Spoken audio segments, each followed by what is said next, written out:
Chers amis, bonjour. Aujourd'hui, j'ai le plaisir de vous présenter l'actuelle vidéo avec la DJI Osmo Pocket 4.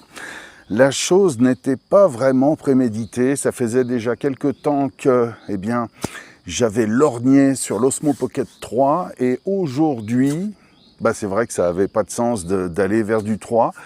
J'ai acquis l'Osmo Pocket 4. J'ai le plaisir aujourd'hui de vous présenter ce qui vient compléter mon petit arsenal de chez DJI, en l'occurrence l'Osmo Pocket 4. Ici dans la version Creator Combo, je viens de l'activer et je voulais vous faire part un petit peu de mes impressions. Alors en fait, tout d'abord, il faut pour moi... Dès le premier coup d'œil, c'est quand même un bel objet. En plus, elle est noire et généralement, les objets de chez DJI qui sont noirs respirent, hument le haut de gamme. En fait, elle tient extrêmement bien droit. Je l'ai posée notamment sur mon lit qui est plutôt moelleux et elle n'a pas eu tendance à vouloir se renverser. L'activation s'est faite de manière simple, finalement. On a l'habitude quelque part de l'environnement de chez DJI. Chose que j'ai noté qu'aucun influenceur n'a jamais signalé, c'est qu'en fait, elle chauffe. Elle chauffe, en fait, lorsque vous l'utilisez, il se produit quelque chose dedans, donc c'est pas une sensation inconfortable, mais la chose est à savoir.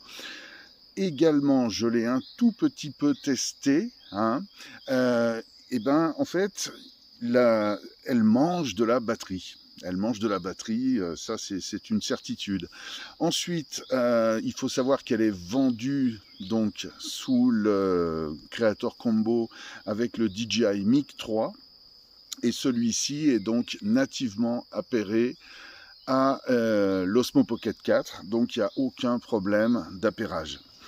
La qualité vidéo pour l'instant, je vais être un petit peu à court d'arguments, j'ai pas pu encore beaucoup tester, mais ça a l'air quand même extrêmement net. Alors concernant le tout petit écran que voici, il faut quand même savoir que pour une personne d'un certain âge comme nous, n'est-ce pas, un petit 2 pouces, c'est pas nécessairement énorme, il faut faire avec.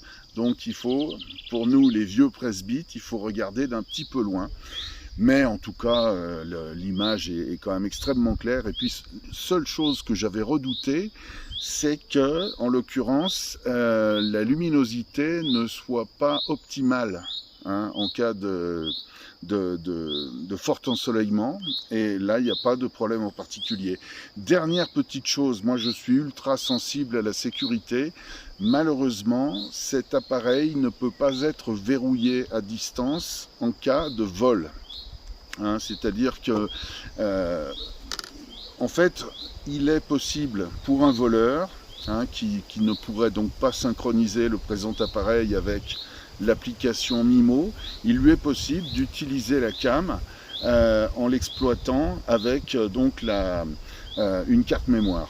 Donc c'est pas à 100% verrouillé et j'espère que DJI trouvera des solutions à ce sujet. Mais en tout cas, je suis extrêmement heureux de la présente acquisition. En plus, l'Active Track 7 fonctionne absolument à merveille.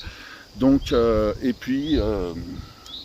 vraiment DJI Mic 3, il est impeccable. Alors je rappelle bien évidemment que la présente vidéo a été tournée depuis mon actuel smartphone Realme GT 6T.